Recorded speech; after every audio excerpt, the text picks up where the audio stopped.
I've always believed that karma takes too long. Sometimes you need to give it a helping hand. The day I purchased the controlling shares of Meridian Technologies was the most expensive and most satisfying day of my life.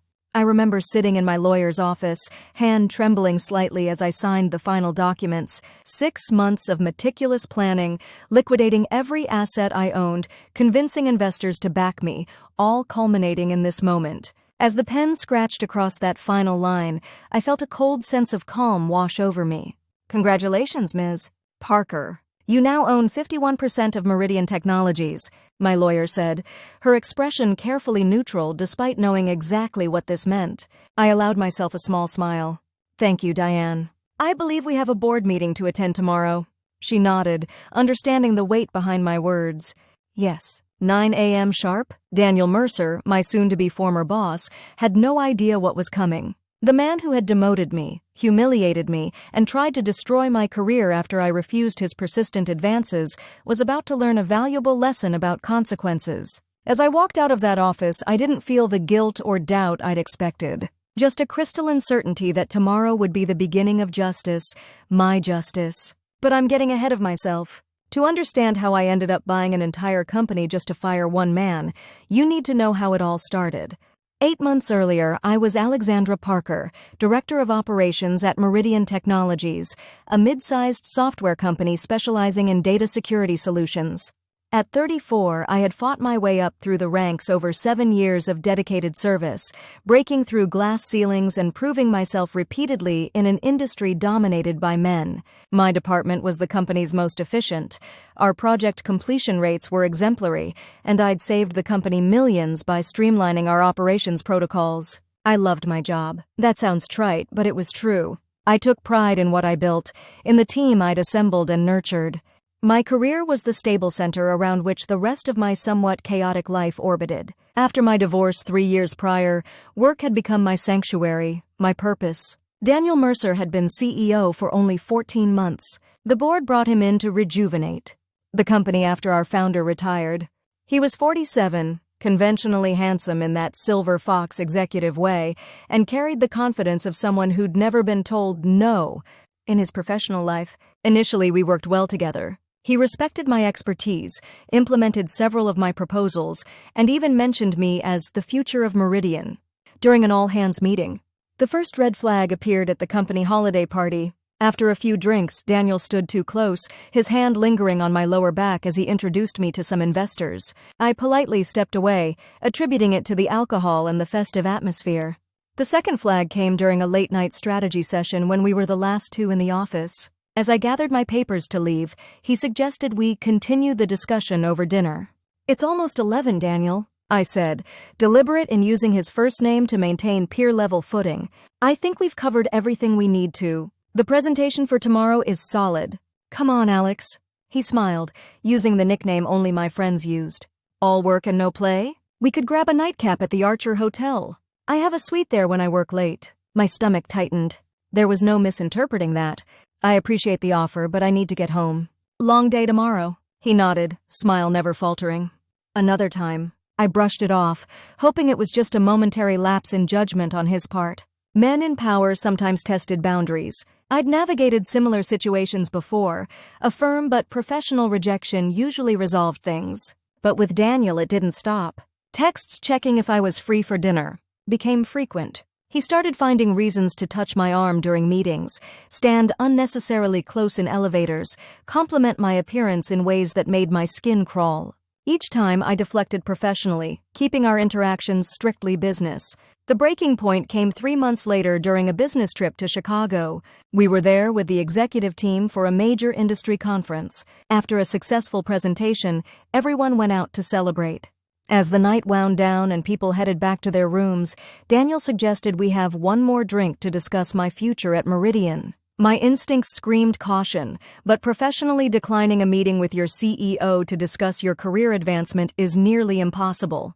We sat in a quiet corner of the hotel bar. You've been with Meridian for what, 7 years now? He asked, swirling his scotch. 7 years next month? I confirmed. You know, I've been watching you closely, he said, leaning forward. You have executive potential written all over you. The board is discussing a new C-suite position next quarter. Chief Innovation Officer. My pulse quickened despite myself. This was exactly the kind of opportunity I'd been working toward. That sounds interesting, I said carefully. More than interesting. It's perfect for you. Direct board exposure, equity package, the whole deal. He placed his hand over mine on the table. I'd be your most vocal advocate, Alexandra. I gently slid my hand away. I appreciate your confidence in me. I'd certainly be interested in discussing the position requirements and expectations. His smile tightened almost imperceptibly. Of course. Though you know how these things work, it's not just about qualifications. It's about alignment, chemistry with the executive team, with me. The temperature in the room seemed to drop. I knew exactly what he was implying. I believe my work speaks for itself, I said, voice steady despite the anger building inside me. My alignment is with Meridian's success and innovation goals. That's the only chemistry that should matter. His expression hardened for a moment before he laughed lightly, as if I'd told a mildly amusing joke. You're always so focused, Alexandra. It's admirable, but limiting. Being focused has gotten me where I am, I replied, and it could take you further. His eyes held mine. Or not. Your choice. I stood up, gathering my jacket and purse. Thank you for the drink, Daniel. I should get some rest before tomorrow's panels. As I turned to leave, he caught my wrist. Not hard enough to hurt, but firmly enough that I couldn't easily pull away without creating a scene. Think about it, he said quietly. Opportunities like this don't come along often. Don't let outdated notions of propriety hold you back. I pulled my arm free, my voice low but steel-edged. Don't mistake my professionalism for prudishness, Daniel. And don't mistake my rejection for confusion. I'm not interested. Not now, not ever. Good night. I walked away, heart pounding, feeling his eyes on my back until the elevator doors closed. The next morning I told myself I'd handled it, that I'd made myself clear, and we could move forward professionally. I was wrong. 2 weeks after returning from Chicago, I was called into a meeting with Daniel and the head of HR, a nervous man named Greg, who had been with the company for just under a year, one of Daniel's early hires. Alexandra, thanks for coming in, Daniel said with the perfect amount of professional concern in his voice. We wanted to discuss some concerns that have come to our attention regarding the operations department. I sat straighter. Concerns? Our metrics are the best they've ever been. We just brought the Westland project in under budget and ahead of schedule. Daniel nodded, his expression grave. Results aren't everything, Alexandra. There have been complaints about your management style. Complaints? From whom? I asked, genuinely stunned. Greg shuffled some papers. We need to maintain confidentiality, of course, but several team members have expressed that they find you intimidating, unapproachable. This was absurd. I knew my team. We had weekly one-on-ones, monthly team lunches. Our last department satisfaction survey had scored 92% positive. I find that hard to believe, I said. I'd like to see documentation of these complaints. Daniel sighed. Alexandra, this isn't a trial. We're trying to address this constructively. The executive team feels that perhaps you've taken on too much responsibility too quickly. My blood ran cold as I realized where this was heading. We think, he continued, it would be best for you and the department if we restructured a bit. We're bringing in Stephen Hayes from Axiom Tech to take over as Director of Operations. He has more experience managing large teams. You're replacing me, I stated flatly. Reassigning? Greg corrected quickly. You'll be Associate Director reporting to Stephen. This will give you time to develop your interpersonal skills while still leveraging your technical expertise. It was a demotion, plain and simple, a significant step down in both responsibility and compensation, and based on fabricated complaints that conveniently appeared after I rejected Daniel's advances. I looked directly at Daniel, whose expression remained impassive, though I detected the faintest hint of satisfaction in his eyes. This is retaliation, I said quietly. His eyebrows rose in practiced surprise. Excuse me? You know exactly what I'm talking about. Greg shifted uncomfortably. Alexandra, that's a serious accusation. If you have concerns about inappropriate behavior, there are proper channels. Like HR? I laughed bitterly. Where mysterious complaints about my management style suddenly appeared after I refused to sleep with the CEO. Daniel's face darkened. That's enough, Alexandra. I understand you're upset about the reorganization, but making wild accusations isn't going to help your situation. In fact, it could make things considerably worse. The threat wasn't subtle. I could fight this and potentially lose everything, or I could accept it and salvage what was left of my career at Meridian. When does this restructuring take effect? I asked, my voice hollow. Steven starts next Monday, Greg said, relief evident in his tone now that I appeared to be backing down. We'll send out an announcement tomorrow. I nodded stiffly, my mind already racing. Is that all? For now, Daniel said. I hope you'll approach this change with professionalism, Alexandra. It really is for the best. I stood up, gathering my dignity around me like armor. Of course. Professionalism has always been my priority, Daniel. Always. As I walked out, I felt a curious calm descend over me. This wasn't over. Not by a long shot. The next few weeks were some of the most humiliating of my professional life. Stephen Hayes, my new boss, was a mediocre manager at best, but he was male and friends with Daniel, apparently the only qualifications that mattered. He walked into my carefully built department and immediately began changing processes that had taken me years to perfect. My team was confused and demoralized. Many came to me privately, expressing their bafflement at the reorganization. I maintained a professional front, never disparaging leadership, never letting on how utterly furious I was. Daniel, meanwhile, watched it all with barely concealed satisfaction. In meetings, he would frequently cut me off or dismiss my input with phrases like, "That's an interesting junior perspective, Alexandra." When I'd present ideas, he'd redirect the discussion to Stephen, asking, "What do you think, Steve?" "You're the expert here." The message was clear. I had refused him, so he was diminishing me, making me irrelevant, showing me the cost of saying no. Most people would have quit. That's what he expected me to do, what most women did in this situation. Leave quietly rather than fight a battle that history suggested they would lose. Find another job, another company, and try to rebuild elsewhere. But Meridian was my company too. I had poured 7 years of my life into it. My innovations, my systems, my dedication had helped build it into what it was. I wasn't going to skulk away with my tail between my legs because some entitled man couldn't handle rejection. Besides, the job market was tight, and my sudden demotion would raise questions with potential employers. Daniel had effectively tarnished my professional reputation, and he knew it. 3 weeks after my demotion, I found myself sitting in a small cafe 6 blocks from the office, across from Vivian Moore, our chief financial officer and the only other woman in senior leadership. "This isn't right, Alex," she said after I'd explained everything. "Have you considered filing a formal complaint?" "I know Greg is his puppet, but the board would have to investigate." I stirred my untouched coffee. "The board is 5 older men who play golf with Daniel every month. It would be my word against his, and he's already laid the groundwork with those fake complaints about my management style." Vivian sighed, knowing I was right. "What about legal action?" "Same problem, with the added bonus of being labeled a troublemaker in the industry. Even if I won, which is a big if, my career would never recover. So what's your plan? Because I know you have one." "I see that look in your eye." I hesitated, then decided to trust her. "I'm going to take back what's mine. But I need information." Vivian leaned forward, intrigued. "What kind of information?" "Financial information, company valuation, shareholder details. Anything you can get me about Meridian's financial structure and vulnerabilities." Her eyes widened. "Alex ... what exactly are you planning?" I met her gaze steadily. "Something impossible. I'm going to buy enough of Meridian to fire Daniel Mercer." To her credit, Vivian didn't laugh. She studied me for a long moment, then nodded slowly. "It would take millions. Tens of millions." "I know. You don't have that kind of money." "Not yet." She tapped her manicured nails against the table, thinking. "Our largest shareholder after the founder is Wentworth Capital. They hold about 32%. The founder still holds 28% but is hands-off. The rest is split among smaller investors and some employee stock." I nodded, committing the numbers to memory. "Meridian's valuation at last assessment was around $120 million, she continued. "To gain controlling interest, you'd need at least 51%.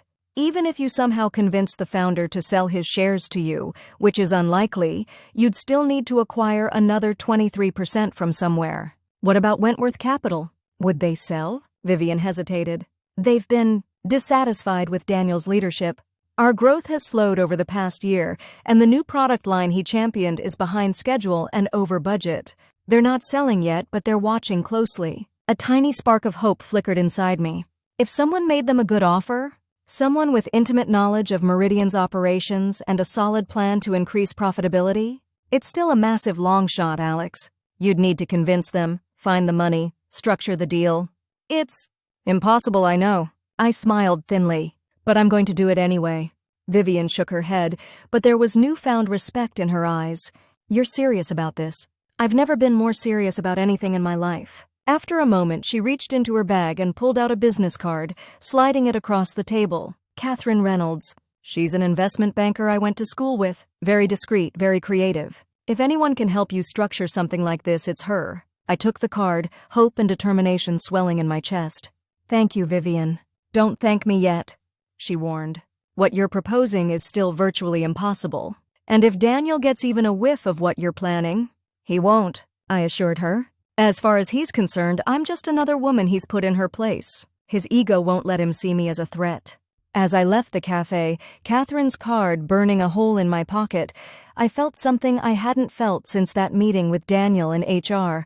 Purpose. This wouldn't be quick, and it wouldn't be easy. But I would make it happen. Daniel Mercer had underestimated me for the last time. Catherine Reynolds was exactly as Vivian had described, brilliant, creative, and refreshingly blunt. This is insane, she said after I'd laid out my plan in her sleek downtown office. You want to acquire controlling interest in a $120 million company to exact personal revenge on your boss. That's one way to look at it, I acknowledged. I prefer to think of it as correcting an injustice while making a sound business investment. She laughed, leaning back in her chair. At least you're honest about your motivations. Most clients try to dress up their vendettas as strategic opportunities. So you'll help me? Catherine tapped her pen against her notepad. I didn't say that. What you're proposing would require substantial capital that you don't have. What's your net worth, roughly? I'd prepared for this question. Liquid assets of about $400,000. My condo has around $300,000 in equity. I have a 401k with approximately $280,000 and employee stock options worth maybe $150,000 at current valuation. So just over $1 million total. And you want to buy a company worth $120 million? When she put it like that, the absurdity of my plan hit me afresh. But I refused to back down. I don't need to buy the whole company. Just enough shares to gain control of the board. Catherine nodded. Which would be at least $60 million worth, still wildly beyond your means. Unless, she paused, studying me with new interest. You mentioned the current CEO is tanking the company's performance. Is that documented? Meridian has missed its last 2 quarterly targets. The new product line is 6 months behind schedule. Customer acquisition has slowed by 22% year over year. And you believe you could turn this around? I know I could. I built the systems he's dismantling. I know exactly what's wrong and how to fix it. She tapped her pen faster, a habit I was beginning to recognize as her thinking mode. So what you need is an investor or group of investors willing to back your play. They would put up the capital, you would provide the expertise and inside knowledge, and together you'd acquire controlling interest. Exactly. I felt a surge of excitement that someone finally understood. It's still a massive long shot, she cautioned. Private equity firms don't typically back revenge plots, no matter how justified. It's not just revenge, I insisted. It's a legitimate business opportunity. Meridian has strong fundamentals and outstanding potential. It's only faltering because of poor leadership. Catherine smiled slightly. You're passionate. That's good. Investors respond to passion. She set down her pen. I'm going to be straight with you, Alexandra. This is wildly ambitious and probably impossible. But I've seen crazier deals succeed. My heart leaped. So you'll help me? I'll make some calls. No promises. We'll need to put together a comprehensive business plan showing exactly how you'd turn Meridian around and what kind of return investors could expect. It needs to be bulletproof. I nodded eagerly. I can do that. And you'll need to be prepared for total rejection. Even with my contacts, the chances of finding investors willing to back this kind of play are slim. I understand. Catherine regarded me with curious admiration. You know, most people in your situation would file a lawsuit or look for another job. I met her gaze steadily. I'm not most people. For the next month, I lived a double life. By day, I was the demoted executive quietly doing my job, swallowing my pride as Stephen dismantled my systems and Daniel watched with smug satisfaction. By night, I worked tirelessly on what Catherine and I had come to call Project Meridian Rising. The business plan took shape, 120 pages of detailed analysis, projections, and strategic initiatives that would return Meridian to its growth trajectory. I identified inefficiencies, outlined product improvements, mapped customer acquisition strategies, and projected revenue streams with conservative and optimistic models. Catherine reviewed it all with her characteristic bluntness, poking holes and demanding substantiation until the plan was watertight. Then she started making calls. The first 3 investor meetings were brutal. Despite Catherine's preparation, I faced skepticism, condescension, and outright dismissal. One venture capitalist actually laughed when Catherine explained that I wanted to acquire my current employer. "So this is what, a corporate revenge fantasy?" He chuckled, closing his portfolio before I'd even finished my presentation. I maintained my composure, reframing the narrative each time, emphasizing the business opportunity while downplaying the personal motivation, but nothing seemed to stick. After the 4th rejection, I sat in Catherine's office, exhaustion etched into every line of my body. Maybe this is impossible, I admitted for the first time. Maybe I should just cut my losses, find another job. Catherine, who I'd expected to agree, surprised me. "One more meeting," she said. "I've saved the most promising prospect for last.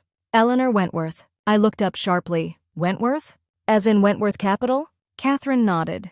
"Eleanor is Preston Wentworth's daughter. She joined the family firm last year after a successful run at Goldman Sachs. She's been looking for projects to prove herself." Hope flickered again. "Will she see me?" "Tomorrow, 9 a.m. Catherine's expression turned serious. "This is your shot, Alexandra. Eleanor is brilliant, ruthless, and has something to prove, just like you. If anyone will back this play, it's her." That night, I barely slept, rehearsing my pitch over and over, anticipating every possible question, steeling myself for what might be my last chance. Eleanor Wentworth was not what I expected. In my mind, I'd pictured someone older, stern, intimidating. Instead, I found myself face to face with a woman roughly my age, with sharp eyes and a sharper suit, who cut straight to the point the moment pleasantries were exchanged. "So you want to conduct a hostile takeover of your current employer because your boss demoted you after you refused to sleep with him," she said, leaning back in her chair. I blinked at her directness. "That's technically accurate, though I'd characterize it as an investment opportunity created by poor leadership." To my surprise, Eleanor smiled. "Ms. Parker, let's not waste time. I've read your proposal. It's excellent. I've also had my team analyze Meridian's financials. Your assessment of the company's potential is, if anything, conservative." I sat straighter, hope surging. "Then you understand the opportunity." "I understand many things," she replied coolly, "including that Wentworth Capital already owns 32% of Meridian and has been increasingly concerned about Daniel Mercer's leadership. Then why not remove him?" "Politics," she said with a slight grimace. "My father and the other board members have a certain reluctance to be seen as interfering with management, especially when it comes to removing a male CEO they personally selected." I nodded, understanding all too well. "But if someone else initiated the change?" "Exactly." Eleanor leaned forward. "Your proposal is compelling, Ms. Parker. But I have questions about execution. If we helped you acquire additional shares to gain controlling interest, what exactly would your first moves be?" This was familiar territory. I outlined my 30, 60, 90-day plan, stabilizing operations, reinstating the systems Mercer had dismantled, accelerating the delayed product launches, and rebuilding team morale. "And Daniel Mercer?" she asked pointedly. I met her gaze steadily. "Removed. Immediately. With cause." Eleanor nodded, satisfied. "One last question. This is personal for you. How do I know you won't let emotion cloud your judgment once you're in control?" It was a fair question, one I'd anticipated, because Meridian isn't just a weapon for revenge to me. It's been my professional home for 7 years. I helped build it. I care about its success, its employees, its future. Removing Daniel Mercer isn't the goal. It's merely the first step in restoring Meridian to what it should be. Eleanor studied me for a long moment, then nodded almost imperceptibly. "Wentworth Capital is prepared to back your acquisition with conditions. We'll provide financing for you to purchase an additional 19% of outstanding shares. Combined with our 32%, that gives us controlling interest." My heart raced. "And my role?" "You'll be installed as CEO with a 3-year contract, contingent on meeting performance targets we'll outline in the agreement. You'll have autonomy on operational decisions, including personnel, but major strategic initiatives will require board approval." It was more than I'd dared hope for. "And if I exceed those targets?" Eleanor smiled, a hint of respect in her eyes. "Then we'll discuss equity grants that could eventually give you personal controlling interest. Prove yourself, Mrs. Parker, and Meridian could truly be yours." We spent the next 2 hours discussing terms, structure, and timeline. By the time I left Eleanor's office, we had a handshake agreement that would change everything. As I walked to the elevator, my phone buzzed with an email notification. It was the company-wide announcement of my newest humiliation. Stephen Hayes was being promoted to Vice President of Operations, with an expanded role that encompassed even more of what had once been my responsibility. The email noted that I would continue in my critical support role as Associate Director. I put my phone away, a cold smile forming on my lips. Let them have their moment. In just a few months, everything would change. The next few months were a masterclass in patience and performance.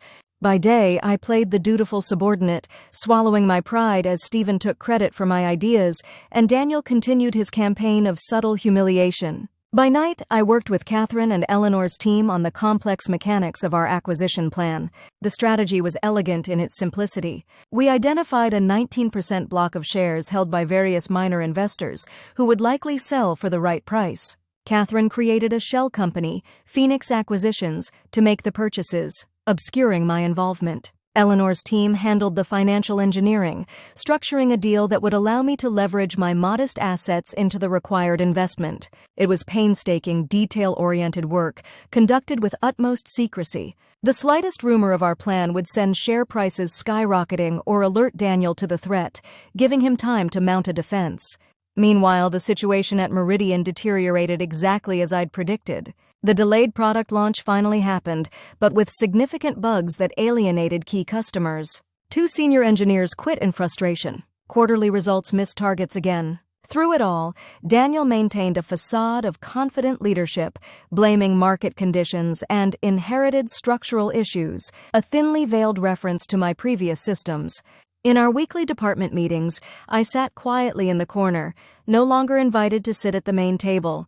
I watched as Stephen floundered through presentations of my former responsibilities, always with Daniel there to cover for his mistakes. "Don't worry about those numbers, Steve," Daniel would say when questions arose about declining efficiency metrics. "We're building for the long term here." Occasionally, Daniel would glance my way during these meetings, a small, satisfied smile playing on his lips. He thought he'd won. That I'd accepted my diminished position and would either leave quietly or continue in this humiliated state indefinitely. His confidence made our plan easier. No one was watching me. No one suspected. Until Jennifer from legal accidentally stumbled upon something she shouldn't have. It happened 3 months into our acquisition plan. I was reviewing some documents Catherine had sent over, share purchase agreements that needed my signature, when Jennifer knocked on my office door, entering before I could respond. "Alex, do you have the Thornton contract? Stephen said you might have the latest." She stopped, eyes landing on the papers spread across my desk. I quickly gathered them up, but not before she'd seen the Meridian Technologies logo and the word acquisition in bold type. "What are those?" she asked, curiosity evident in her voice. "Just some personal investment paperwork," I said casually. "What were you looking for?" Jennifer hesitated, clearly not buying my explanation but professional enough not to press. "The Thornton contract. Stephen thought you might have the latest version." I pulled the requested file from my drawer and handed it to her. "Here you go. Anything else?" She took the file, still eyeing the stack of papers I'd hastily squared. "No, that's it. Thanks, Alex." After she left, I sat frozen, heart racing. Jennifer was smart and observant. More importantly, she reported directly to Daniel as part of the executive legal team. If she mentioned seeing acquisition paperwork on my desk, I immediately called Catherine. "We may have a problem," I explained, detailing the encounter. "How much did she see?" Catherine asked, her voice tight.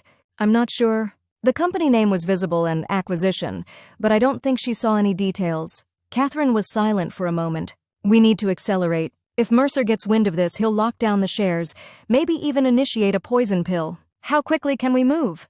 "I'll call Eleanor. We've secured commitments for almost 15% already. We need to close the remaining 4% and execute simultaneously to prevent a price spike." The timeline that had felt comfortably methodical suddenly became a frantic race. Within hours, Eleanor had approved the accelerated plan. Within days, Catherine's team was executing the final share purchases through multiple brokers to avoid detection. A week later, Jennifer stopped by my office again. "Daniel was asking some strange questions in our legal review today," she said casually. Though her expression was anything but, my stomach tightened. "Oh?" about share ownership regulations, reporting requirements for acquisitions, things he's never shown interest in before.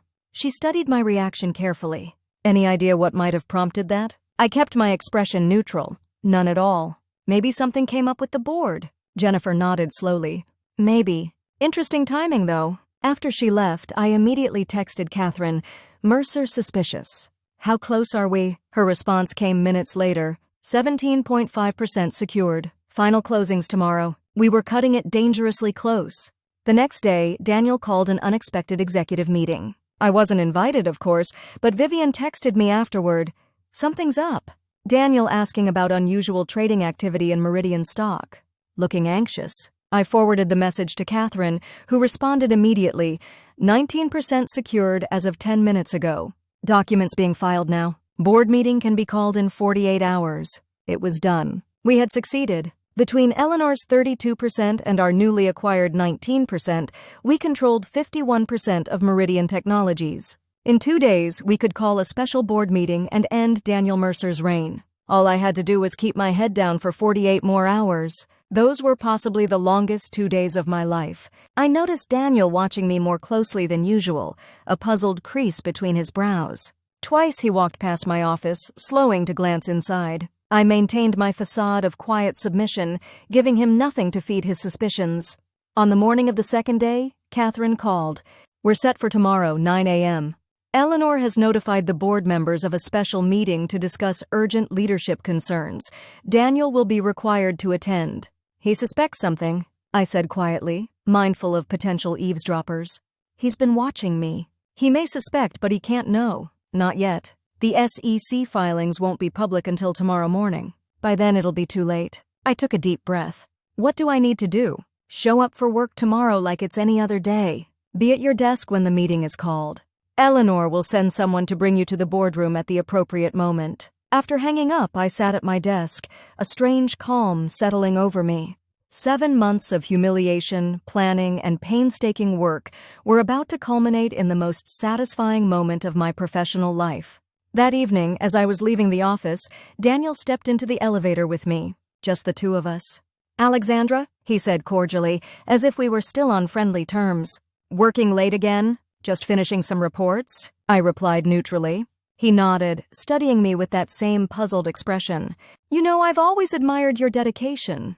Even after our reorganization, you've maintained your professionalism." I said nothing, keeping my eyes fixed on the descending floor numbers. "I've been thinking," he continued, "perhaps we were too hasty in some of our decisions. Your experience is valuable to Meridian. Maybe it's time we discussed placing you in a more suitable position." The elevator reached the lobby, and I turned to face him fully for the first time in months. "That's an interesting offer, Daniel. Let's discuss it tomorrow, shall we?" Something in my tone or expression must have triggered his instincts. His eyes narrowed slightly. "Is there something I should know, Alexandra?" I smiled, unable to resist giving him just a hint of what was coming. "I believe everything will become clear in the morning. Have a good evening, Daniel." As I walked away, I felt his eyes burning into my back, just as they had that night in Chicago when I'd first rejected him. But this time, instead of dread, I felt only a calm, cold certainty. Tomorrow, everything would change. I barely slept that night, rehearsing what I would say, imagining Daniel's face when he realized what had happened. By morning, I was running on adrenaline and anticipation, arriving at the office earlier than usual. At precisely 8:45 a.m., Catherine texted, "SEC filings public. Phoenix Acquisitions, U, now officially owns 19% of Meridian, combined with Wentworth's 32%, controlling interests secured." I took a deep breath, steadying myself. In 15 minutes, the board meeting would begin. I tried to focus on reviewing reports, but my eyes kept drifting to the clock. At 9:10 a.m., my phone rang. It was Vivian. "You did it," she said, her voice a mixture of awe and respect. "Eleanor Wentworth just dropped the bomb in the boardroom. Daniel looks like he's having a stroke." My heart raced. "What's happening now?" "They're discussing the acquisition and the leadership proposal. Daniel is trying to argue against it, but Eleanor came prepared with a full dossier on his mismanagement. It's surgical." "Oh," she paused. "Someone's being sent to get you." "Edward from Eleanor's team. Be ready." I hung up, smoothing down my suit, a new one I'd purchased specifically for this day, power red with impeccable tailoring, and waited. 2 minutes later, a tall man in an immaculate suit appeared at my door. "Ms. Parker? I'm Edward Winters, Ms. Wentworth's associate. Your presence is requested in the boardroom." I nodded, gathering my portfolio with the documents I'd prepared for this moment. As we walked through the office, I could feel the curious stares of my colleagues, wondering why the demoted associate director was being escorted to a board meeting. Outside the boardroom, Edward paused. "Ms. Wentworth suggested I brief you. Mr. Mercer has been informed of the acquisition and your involvement. He's not taking it well. The board has tentatively approved the leadership change, pending your final presentation." I nodded, taking a steadying breath. "I'm ready." When Edward opened the door, every head turned in my direction. The boardroom table was full, all 5 board members, Eleanor Wentworth, and at the far end, Daniel Mercer, his face a mask of barely controlled fury. "Ah, Ms. Parker," Eleanor said smoothly. "Thank you for joining us. Please have a seat." The only empty chair was directly opposite Daniel. I walked confidently to it, feeling the weight of every gaze, and set my portfolio on the table. "Gentlemen," Eleanor continued, addressing the board, as I was explaining, Phoenix Acquisitions, controlled by Ms. Parker, has acquired 19% of Meridian's outstanding shares. Combined with Wentworth Capital's 32%, this represents controlling interest. Ms. Parker and I are proposing an immediate leadership change to address the company's declining performance. "This is absurd," Daniel interjected, his voice tight with anger. "You can't seriously be considering handing control of this company to a junior executive out for revenge." Eleanor raised an eyebrow. "Ms. Parker was director of operations until a questionable demotion 7 months ago. During her tenure, Meridian's operational efficiency improved by 34%, and project completion rates were at an all-time high. Since her removal from that position, those metrics have declined precipitously." She turned to me. "Ms. Parker, would you like to present your proposal for Meridian's future direction?" All eyes turned to me. This was the moment I'd been working toward for months. I opened my portfolio and began my carefully prepared presentation, outlining the company's current challenges and my strategic plan to address them. For 20 minutes I spoke without interruption, laying out a comprehensive vision for Meridian's recovery and growth. I was clear, confident, and completely in command of the material. When I finished, even the board members who had initially seemed skeptical were nodding thoughtfully. "Thank you, Ms. Parker," said Thomas Richards, the board chairman. "Your analysis is impressive, but Mr. Mercer deserves a chance to respond." Daniel leaned forward, his composure somewhat recovered. "Gentlemen, while Ms. Parker's presentation contains some interesting ideas, we need to recognize this for what it is, a personal vendetta. Ms. Parker was demoted for legitimate performance issues documented by HR. Now she's attempting to hijack the company in retaliation." He turned to me, eyes cold. "This isn't leadership. It's petty revenge." I met his gaze calmly. "Is that what you told yourself when you demoted me for refusing your advances in Chicago? That it was about performance, not petty revenge?" The room went silent. Daniel's face reddened.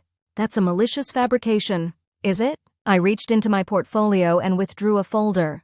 "I have statements from 6 female employees who experienced similar inappropriate behavior from Mr. Mercer. I also have hotel records from Chicago showing Mr. Mercer requested adjoining rooms for us, despite my explicit request for a room on a different floor. And I have the subsequent HR complaints about my management style that mysteriously appeared after I rejected him, none of which contain specific incidents or details." I slid the folder toward Thomas Richards. "I didn't come forward with this initially because, as women in this industry know all too well, such accusations often hurt the accuser more than the accused. Instead, I chose to demonstrate my value to Meridian in the most definitive way possible, by investing in its future." Eleanor spoke up. "The board should also be aware that Meridian's performance has declined significantly under Mr. Mercer's leadership. The company has missed 4 consecutive quarterly targets. The new product line is both delayed and over budget. Customer acquisition is down 22% year over year." The board members exchanged uncomfortable glances. Thomas Richards cleared his throat. "These are serious allegations and concerning metrics, Mr. Mercer. How do you respond?" Daniel's confident facade was cracking. "The market conditions have been favorable for our competitors," I interjected. "Axiom Technologies and Sapient Solutions have both reported growth during the same period Meridian has declined. The reorganization was approved by HR and this board, Daniel argued, desperation creeping into his voice. Based on information you provided, Eleanor countered. Information that now appears questionable at best. The tide was turning visibly against Daniel. His eyes darted around the room, seeking allies but finding none. In a final, desperate move, he appealed directly to his friend on the board. James, you know me. This is preposterous. She's manipulating the situation. James Wilson looked uncomfortable. The numbers don't lie, Daniel. And these allegations, they're concerning. Thomas Richards gathered the papers before him. I believe we have enough information to make a decision. Ms. Parker, Mr. Mercer, if you would step outside while the board deliberates. As we left the boardroom, Daniel moved close enough to hiss in my ear. You won't get away with this. I have friends in this industry. You'll never work again. I smiled serenely. That sounds a lot like the threats you made when I refused to sleep with you. They didn't work then either. We waited in awkward silence, standing at opposite ends of the reception area. Daniel paced nervously while I remained perfectly still, the calm eye of a storm I had meticulously created. After what felt like an eternity but was probably only 15 minutes, Edward opened the boardroom door. The board will see you now. We returned to our seats, the tension palpable. Thomas Richards looked solemn as he addressed us. After careful consideration of the information presented, and in light of both Ms. Parker's controlling interest and her compelling business plan, the board has voted to accept her proposal for leadership change, effective immediately. Daniel's face drained of color. You can't be serious. Mr. Mercer, Thomas continued, ignoring the outburst. Your employment with Meridian Technologies is terminated, effective immediately. Security will escort you to collect your personal belongings. As if on cue, 2 security guards appeared at the doorway. This is outrageous, Daniel sputtered. I built this company. No, Daniel, I said quietly. You didn't build it. People like me built it while you took the credit. And now you're learning what it feels like to be on the receiving end of an unjust dismissal. He glared at me with pure hatred. You planned this from the beginning. All those months playing the good soldier, you were plotting this coup. I stood up, buttoning my blazer in a gesture of finality. I believe in karma, Daniel. But sometimes it needs a little help. As the security guards led him away, the board members began gathering their things, some looking uncomfortable, others thoughtful. Thomas Richards approached me. Ms. Parker, the board has approved your appointment as interim CEO, effective immediately. We'll need to formalize the arrangement, of course, but for now, the company is yours to lead. I shook his hand firmly. Thank you, Mr. Richards. I won't disappoint you. Eleanor joined us, a satisfied smile on her face. Congratulations, Alex. You've earned this. As the boardroom emptied, I remained seated, letting the reality of what had just happened wash over me. I had done the impossible. I had taken back not just my position, but the entire company. My phone buzzed with a text from Vivian. Is it true? The rumor mill is going crazy. I smiled and replied, meeting in the main conference room in 30 minutes. Spread the word. It was time to address my company. Word spread quickly. By the time I entered the main conference room 30 minutes later, it was packed with Meridian employees, their faces a mixture of confusion, curiosity, and anticipation. Stephen Hayes stood near the front, looking particularly bewildered. I walked to the podium with Eleanor beside me, feeling the weight of every gaze. The room fell silent. Good morning, everyone. I began, my voice steady and clear. For those who haven't heard, there have been some significant changes at Meridian today. Effective immediately, I have been appointed interim CEO by the board of directors. Daniel Mercer is no longer with the company. A murmur swept through the room. I saw confusion, shock, and on some faces, particularly the women who had suffered under Daniel's leadership, carefully restrained hope. I know this is unexpected, I continued. Over the coming days, I'll be meeting with each department to discuss our path forward. But I want to be clear about my vision for Meridian. We will return to the principles that made us successful: innovation, efficiency, and most importantly, respect for every member of our team. I paused, surveying the room. Some changes will be implemented immediately. The organizational restructuring that occurred 7 months ago is being reversed. All employees who were demoted or reassigned during that period will be restored to their previous positions with appropriate compensation adjustments. Stephen's face reddened as he realized the implications for himself. Additionally, I continued, we will be conducting a thorough review of all HR complaints filed during Mr. Mercer's tenure to ensure they were legitimate and properly addressed. I could see recognition dawning on many faces. They were connecting the dots between my demotion, Daniel's behavior, and today's dramatic changes. I believe in Meridian's potential, I said, infusing my voice with the passion I truly felt. This company has the talent, the technology, and now the leadership to reclaim our position as industry leaders. I'm asking each of you to join me in this new chapter. As I concluded my remarks and opened the floor for questions, I felt a profound sense of rightness. This wasn't just about revenge, though the satisfaction of seeing Daniel escorted from the building had been undeniably sweet. It was about justice, about correcting a wrong, about showing that talent and determination could triumph over power and privilege. The questions came rapid-fire, about our strategic direction, the product roadmap, organizational structure. I answered each one with clarity and confidence, demonstrating that I had thought through every aspect of Meridian's future. When Stephen Hayes reluctantly raised his hand, the room went quiet. "What happens to current management?" he asked, his discomfort evident. I met his gaze directly. "Everyone will be evaluated based on merit and performance, Stephen. Those who have contributed positively to Meridian will continue to have opportunities here, though perhaps in adjusted roles. My assistant will schedule a meeting with you for tomorrow to discuss your specific situation." The message was clear. I wasn't going to publicly humiliate him as Daniel had done to me, but changes were coming. As the meeting concluded and people began to file out, many stopped to offer congratulations or express support. Vivian gave me a subtle thumbs up from across the room. My former team members, now soon to be restored to their positions under my leadership, couldn't hide their excitement. Eleanor touched my arm lightly. "Impressive," she said quietly. "You've set exactly the right tone. Professional, forward-looking, but with just enough edge to make it clear who's in charge now." I nodded, feeling a complex mixture of emotions, vindication, certainly, but also a profound sense of responsibility. This was never just about Daniel. "I know," she said with surprising gentleness. "That's why I backed you. Now prove me right by turning this company around." As the room emptied, I remained at the podium for a moment, taking in the space that had witnessed my greatest professional humiliation 7 months ago when Daniel had announced my demotion, and now my greatest triumph. My phone buzzed with a text from Catherine. "Congratulations, CEO. Drinks tonight to celebrate?" I smiled and replied, "Absolutely. But first, I have a company to run." Walking to what would now be my office, Daniel's former space, I passed my old small office where I'd plotted this takeover for months. The contrast couldn't have been more stark, from relegated to a corner to commanding the corner office, from demoted to dominant. As I settled behind my desk, I noticed he'd left in such a hurry that personal items remained scattered about. A golf trophy, a framed photo with a celebrity at a charity event. Small symbols of the privilege and entitlement that had defined his career.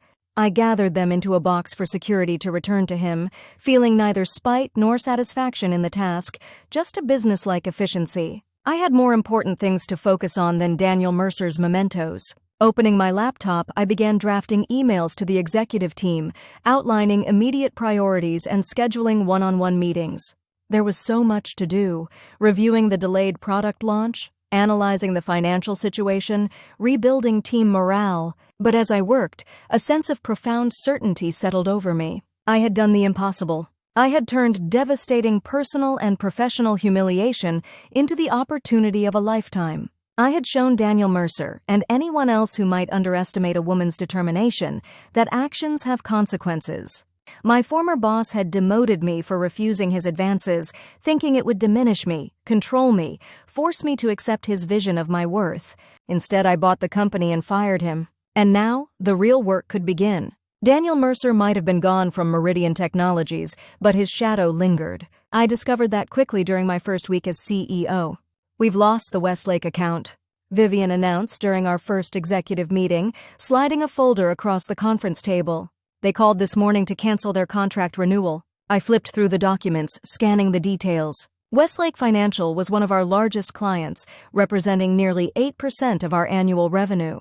"Did they say why?" I asked, already suspecting the answer. Vivian's expression confirmed my fears. "The procurement manager said they're going with Axiom Tech instead." Apparently, Daniel reached out personally to their CFO the day after he left. A ripple of unease passed through the room. I looked around the table at the faces of my newly assembled executive team, some hopeful, some worried, some still clearly uncertain about my sudden ascension to leadership. "So it begins," I said quietly, closing the folder. I'd expected retaliation from Daniel, but I hadn't anticipated how quickly he would move to damage Meridian. "Who else is vulnerable?" Marcus Chen, our new sales director, cleared his throat. "Daniel had personal relationships with at least 6 of our top 20 clients. I've already heard rumors that Axiom has made aggressive overtures to 3 of them. Axiom Technologies, our main competitor, and now apparently Daniel's new home. Of course they'd snapped him up, not for his leadership abilities, but for his client relationships and inside knowledge of Meridian." "All right," I said, straightening in my chair. "Here's what we're going to do. Marcus, I want you and your team to reach out to every client Daniel had contact with. Don't wait for them to call us with cancellation notices. Be proactive, transparent, and offer them something concrete: discounted rates, accelerated feature deployment, whatever it takes to keep them on board." Marcus nodded, already making notes. "Vivian, we need to model worst-case financial scenarios. If we lose all of Daniel's contacts, what does that do to our runway?" She grimaced. "It would hurt. We're already behind on quarterly projections. Losing those accounts could put us in a precarious cash position by Q3. The weight of responsibility pressed down on me. This wasn't just about my vindication anymore. 217 people depended on Meridian for their livelihoods. My justice couldn't come at the expense of their security. "What about the new product line?" I asked, turning to our Chief Technology Officer, Ryan Lawson, whom I'd promoted from the engineering team. "How quickly can we get it market-ready?" Ryan shifted uncomfortably. "That's complicated. The direction changed so many times under Daniel that we've got a mess of code and features. It would take at least 3 months to untangle and stabilize." "We don't have 3 months," I said firmly. "I need it in 6 weeks." His eyebrows shot up. "That's not possible." "It has to be. Pull whatever resources you need. I'll approve the overtime budget." I turned back to the broader group. "Daniel is counting on us to fail. He's told everyone who would listen that I'm unqualified, emotionally unstable, and obsessed with revenge. The best way to prove him wrong is to succeed where he failed, and that means getting our new security platform to market." I looked around the table, meeting each person's eyes. "I know what some of you are thinking. That I bought this company out of spite. That I'm in over my head. That's fine. You don't have to believe in me yet. But I'm asking you to believe in what Meridian can be. The work we do matters. The people here matter. And I will not let Daniel Mercer destroy what we've all built together." For a moment, silence hung in the room. Then Vivian spoke up. "I believe you can do this, Alex. But you should know what you're up against. It's not just Daniel. Some of the managers are resistant to the reorganization. There are rumors flying everywhere. And the board, while they approved your appointment, is watching very closely." I nodded, appreciating her candor. "Then we'll just have to prove them all wrong, one day at a time." As the meeting concluded and everyone filed out, Eleanor Wentworth remained behind, observing me with that calculating gaze I was coming to know well. "Quite the baptism by fire," she remarked. "Daniel works quickly. Did you expect anything less?" She shook her head. "No, men like him define themselves by their power. You didn't just take his job, you wounded his identity. He'll try to destroy you out of pure self-preservation." I leaned back in my chair, suddenly exhausted. "Is this the part where you express regret about backing me?" To my surprise, Eleanor laughed. "Quite the opposite. I love a good fight, Alexandra. And watching you handle yourself in that meeting only confirms I made the right bet." She gathered her tablet and stood. "But make no mistake, the board granted you the CEO position because of the shares we control, not because they believe in you. Not yet. You have a narrow window to prove yourself before they start looking for ways to replace you, controlling interest or not." "How narrow?" "The next board meeting is in 6 weeks. Show improvement by then, or things will get complicated." After she left, I remained at the conference table staring at the Westlake folder. This was just the beginning. Daniel would come after everything he could. Clients, employees, my reputation. I had anticipated his resentment, but perhaps underestimated how far he would go. My phone buzzed with a text from Catherine. Hearing rumors, Daniel landed at Axiom. "Moving fast. You okay?" I typed back, "Fine. Expected this. Busy planning counteroffensive." Her response came quickly. "The best revenge is living well.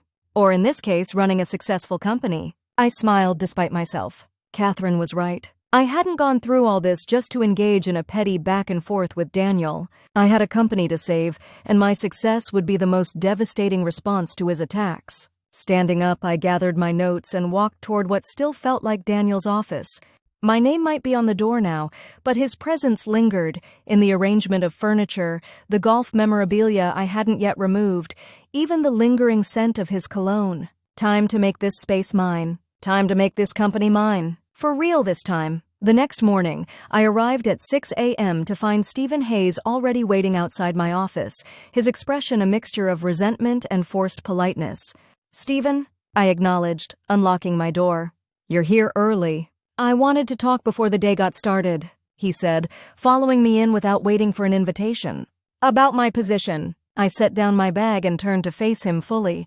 Stephen had been Daniel's willing accomplice in my demotion, eagerly stepping into my role and implementing all the changes Daniel wanted, dismantling systems I'd spent years building. But unlike Daniel, he hadn't been fired, at least not yet. "What about it?" I asked neutrally. He cleared his throat. "Look, I know things are awkward, but I want you to know I was just doing my job. None of what happened between you and Daniel was my idea. You benefited from it," I pointed out.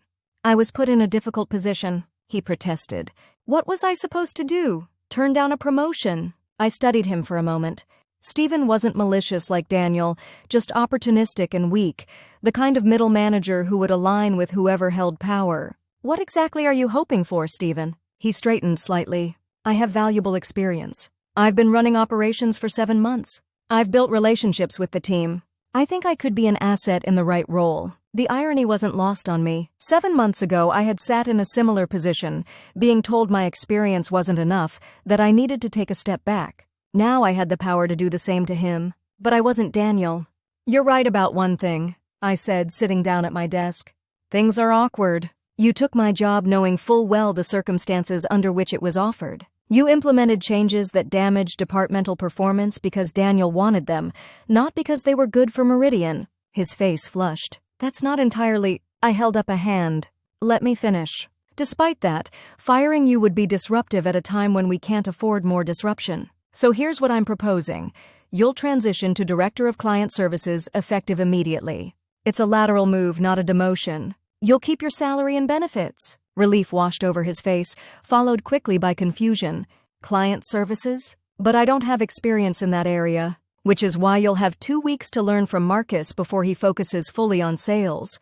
With Daniel actively poaching our clients, we need someone solely dedicated to retention. Your people skills and knowledge of our operations will be valuable there." He blinked, processing this. "This is actually a good opportunity." "It is," I agreed.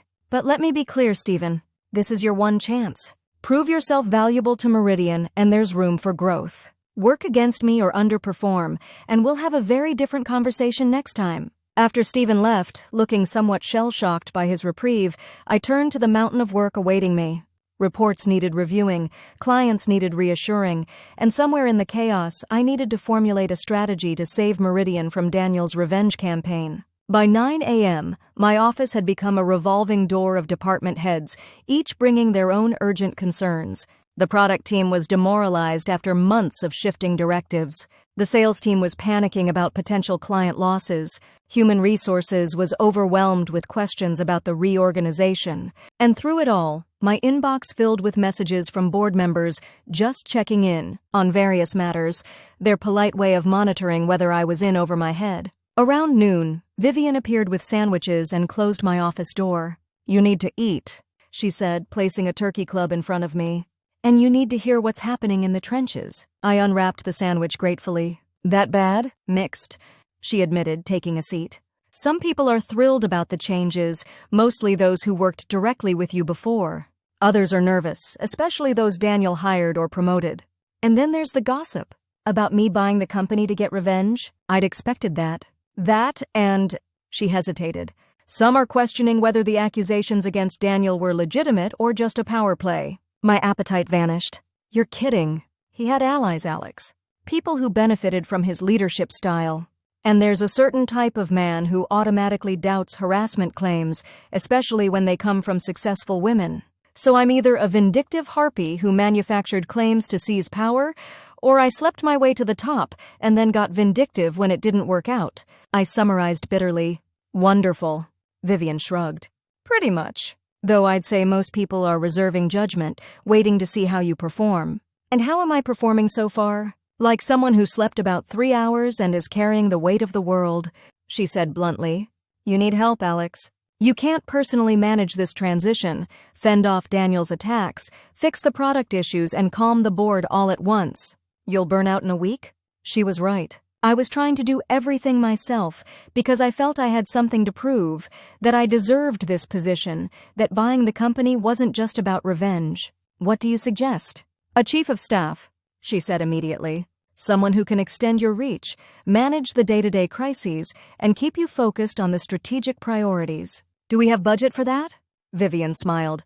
You're the CEO. Make budget. I considered this. Any candidates in mind? Jamie Winters from Project Management. She's organized, diplomatic, knows every department's functions, and most importantly, she was one of the women who provided statements about Daniel's behavior. She believes in what you're doing. I made a note to have HR send me Jamie's file. Set up a meeting for tomorrow. And Vivian.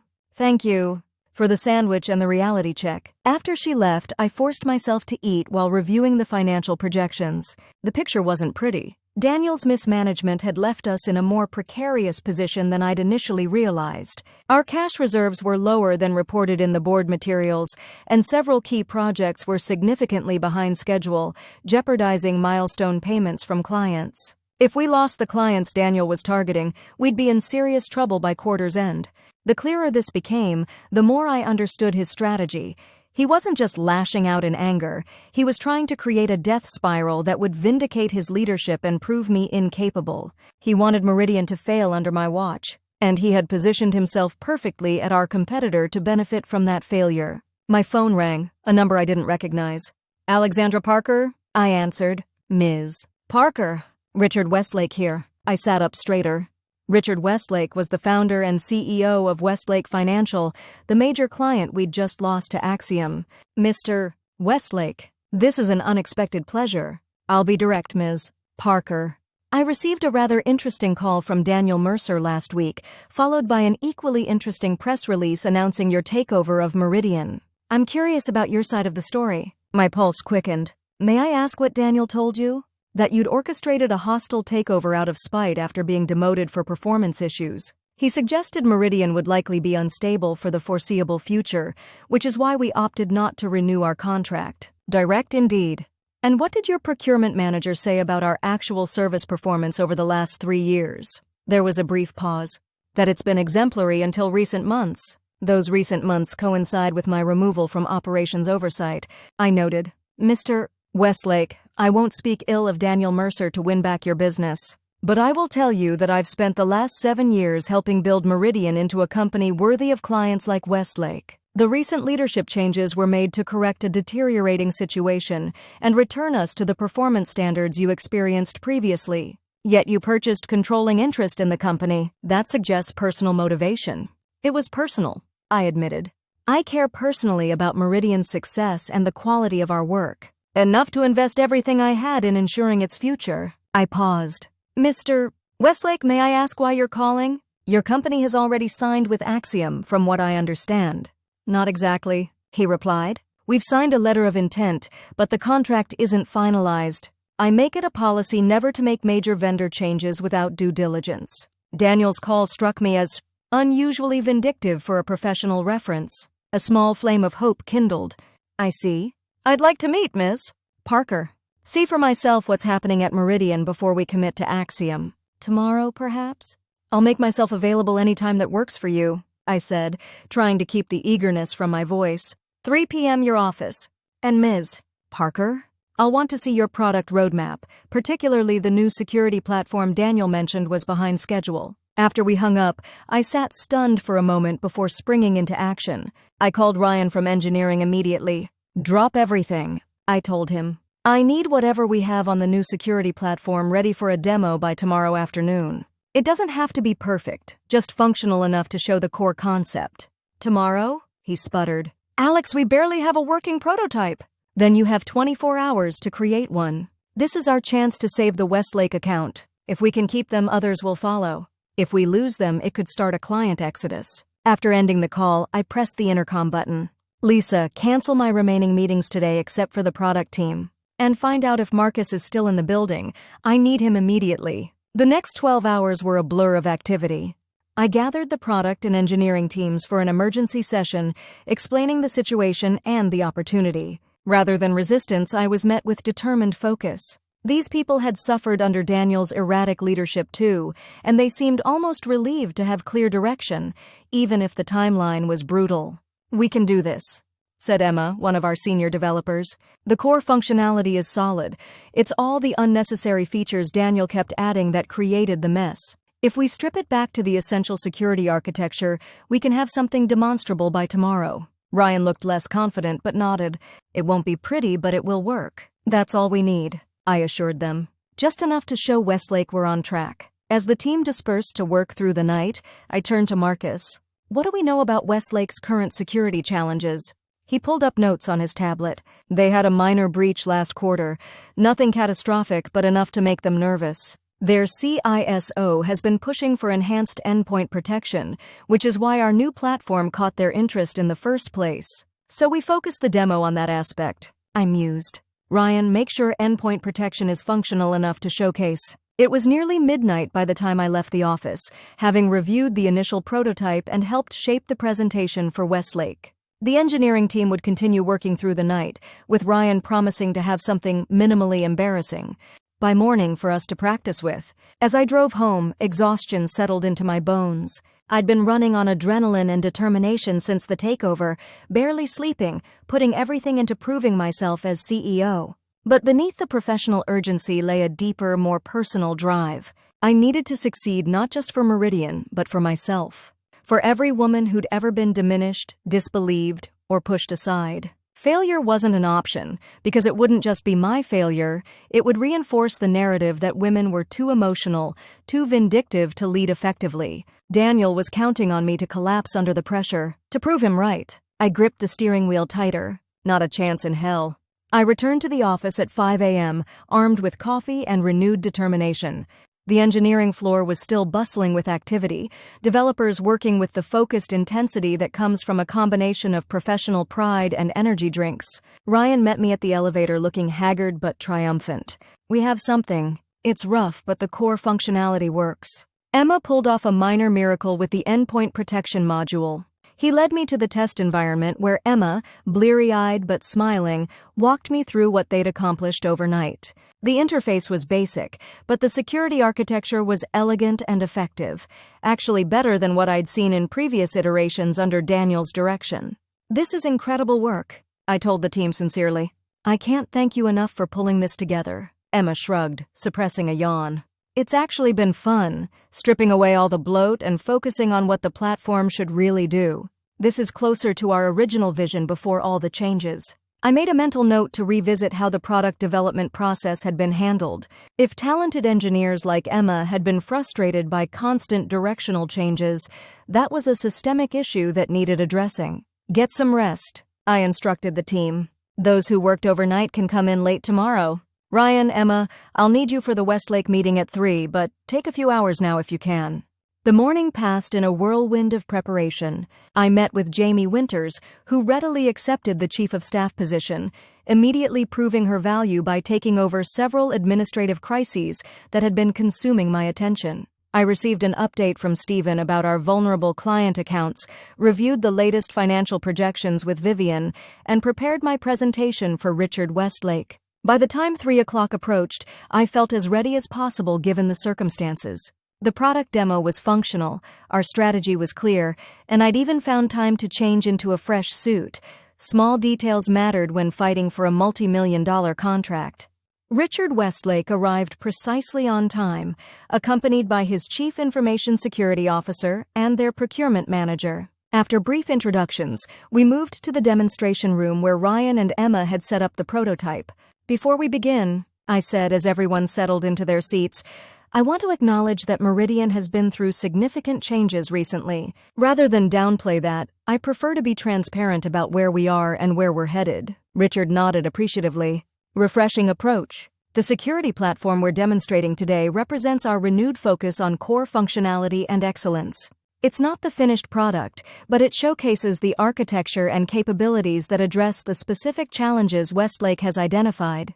For the next hour, Ryan and Emma led a technical demonstration that highlighted the platform's endpoint protection capabilities. Despite its bare-bones interface, the system performed flawlessly, catching every simulated attack they threw at it.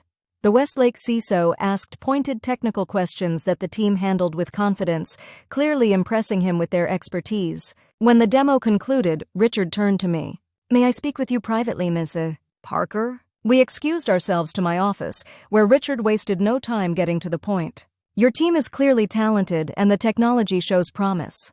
But I'm still concerned about stability. This reorganization of yours, buying the company, firing the CEO, it creates uncertainty.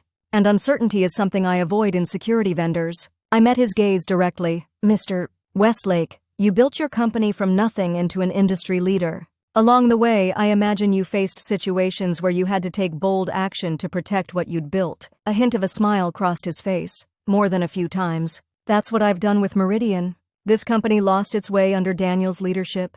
Projects delayed, talent leaving, client satisfaction dropping. I took action because I believe in Meridian's potential and the value we provide to clients like Westlake." "And the personal conflict between you and Daniel?" I'd expected this question. "Existed, but wasn't the driving factor. If Meridian had been thriving under his leadership, I would have simply left and built my career elsewhere. But he was damaging something I helped build, something that serves important clients like you. That's why I acted." Richard studied me for a long moment.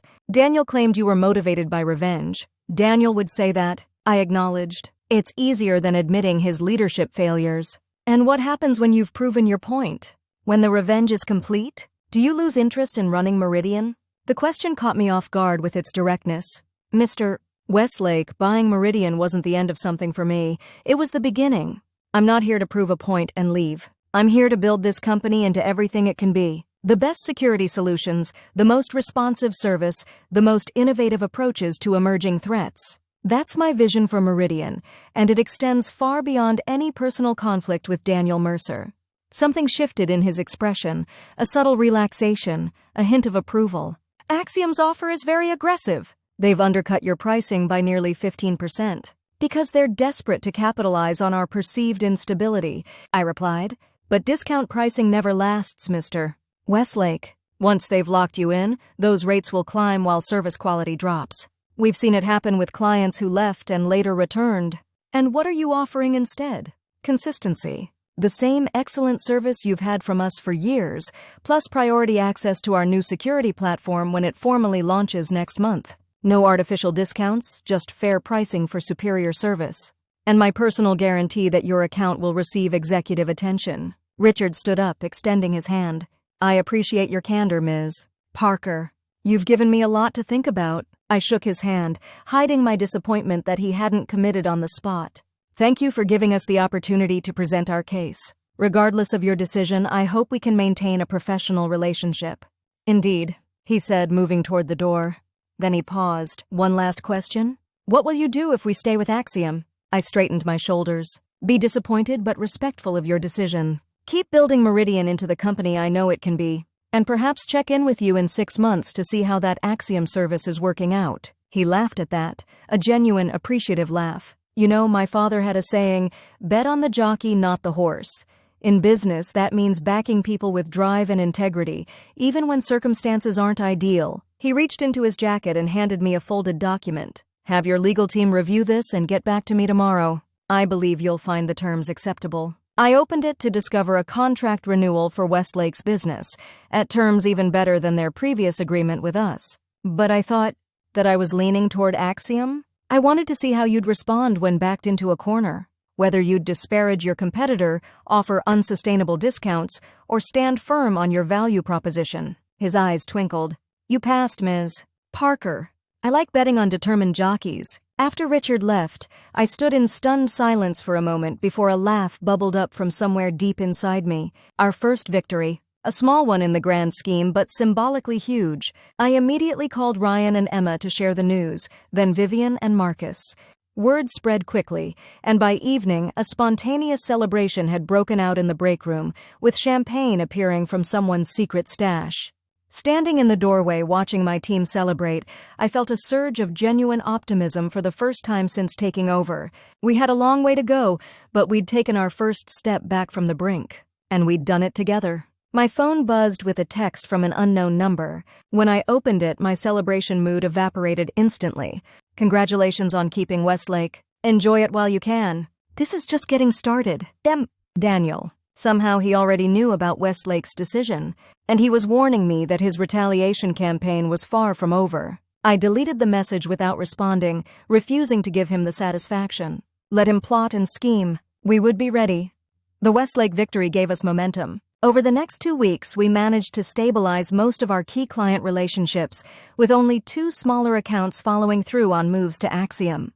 The engineering team, energized by their successful sprint, made remarkable progress on the security platform, and internally, the organizational changes were settling in, with most employees either embracing the new direction or at least reserving judgment. But Daniel's shadow still loomed. True to his text, his efforts to undermine Meridian continued. One morning, I arrived to discover that our top salesperson had resigned to join Axiom. The next day, a technology blog published a thinly sourced article questioning Meridian's financial stability amid leadership turmoil. By week's end, we learned that Axiom had launched an aggressive marketing campaign specifically targeting our client base with promises to provide stability in uncertain times. A not-so-subtle reference to our situation. He's pulling out all the stops, Marcus observed during our strategy meeting. This isn't just professional competition, it's personal. We need to respond, Stephen urged. Counter their marketing at least. I shook my head.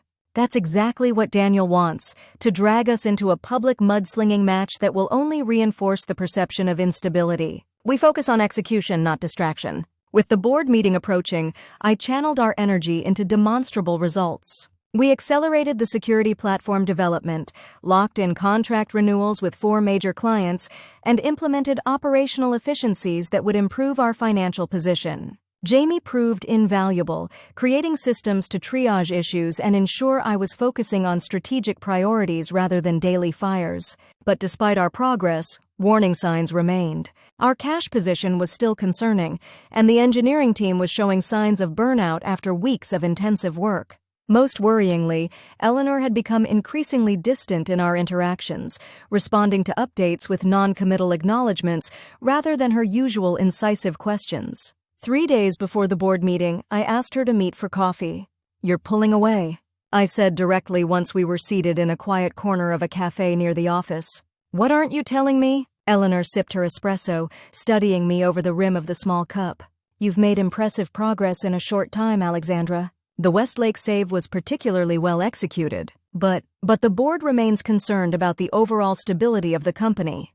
Daniel has been active in sharing his perspective with certain members." My stomach tightened. "He's been talking to the board? Not directly, but through mutual connections. Golf games, charity events, the usual channels. Planting seeds of doubt about your leadership approach and Meridian's future. And they're listening to him? After he nearly ran the company into the ground?" Eleanor set down her cup. "Most board members have known Daniel for years. They move in the same circles, belong to the same clubs. You are still in many ways an outsider to them." The unfairness of it burned. So my actual results matter less than their country club connections? In an ideal world, no. In reality, she shrugged elegantly. This is why I've been reserved in our recent interactions. I'm navigating complex dynamics between Wentworth Capital's interests, the board's concerns, and your leadership. Are you losing confidence in me? Not personally, she said carefully, but institutional investors like Wentworth must consider all perspectives. The upcoming board meeting will be challenging. You'll need to present not just the progress you've made, but a compelling vision for Meridian's future that addresses the concerns Daniel has raised, which are that your leadership is motivated by personal vendetta rather than business strategy, that the company remains financially vulnerable, that key talent will continue to leave because of instability. She paused. And that you lack the experience to lead a company of Meridian's size and complexity. The familiar doubt crept in, the same nagging fear that had haunted me since taking over. What if Daniel was right? What if I was in over my head? I pushed the thought aside. I'll be ready for the board. But Eleanor, I need to know. Are you with me or am I fighting this battle alone? Her expression softened slightly. I backed you because I saw something in you, Alexandra. That hasn't changed. But you need to understand that business partnerships are always contingent on results. Show the board what I saw in you, and Wentworth Capital will remain in your corner. It wasn't the unqualified support I'd hoped for, but it was honest. And in that moment, honesty was what I needed most. A clear understanding of the challenge ahead. The day of the board meeting arrived with a fresh crisis. Our largest client, TELUS Systems, called to inform us they were initiating a formal review of their vendor relationships, a process that could result in their departure. Though not directly Daniel's doing, the timing couldn't have been worse, feeding directly into the narrative of instability he'd been promoting. As I prepared my presentation in the hour before the meeting, Jamie appeared at my door. "You should see this," she said, handing me her tablet. It was an email from one of our engineers to the entire company, sharing a job posting from Axiom. Daniel was organizing a recruitment event specifically targeting Meridian employees, promising signing bonuses and accelerated advancement opportunities. The email had spawned a long thread of concerned responses, creating exactly the kind of internal turmoil Daniel had hoped for. "Perfect timing," I muttered. He knew exactly when this would cause maximum damage. Jamie nodded grimly. "What do you want me to do?" I considered for a moment. "Nothing yet. If we respond officially, it only validates the threat. Let's get through the board meeting first, then address it with a clear head." When I entered the boardroom, the tension was palpable. The 5 board members sat in a row on one side of the table, with Eleanor positioned slightly apart, visually reinforcing her unique position as both investor and board observer. Thomas Richards, the chairman, barely looked up when I entered. "Ms. Parker," he acknowledged flatly, "we're eager to hear your assessment of Meridian's current state and future direction." No pleasantries, no warm-up. Message received. I connected my laptop to the projector and began my presentation, outlining the progress we'd made since my appointment, the key client retentions, the accelerated product development, the organizational improvements. I presented the financial data honestly, acknowledging the challenges while highlighting the positive trends. Throughout, the board members remained largely impassive, occasionally exchanging glances that I couldn't quite interpret. Only when I turned to our forward strategy did I notice a shift in their attention, a subtle leaning forward, a more focused engagement. "The security platform will launch officially next month," I explained, presenting the polished interface and expanded functionality the team had developed. Early client feedback has been enthusiastic, with 3 pilot implementations already in progress. We project it will drive 20% revenue growth over the next year. Questions began, pointed and skeptical. "These projections seem optimistic given the current market conditions," noted James Wilson, Daniel's friend on the board. "They're based on confirmed client interest and competitive analysis," I countered. "The security sector is growing at 17% annually, and our solution addresses specific pain points our competitors haven't solved. Yet Axiom seems to be gaining market share at our expense," Thomas observed. "How do you explain that?" I chose my words carefully.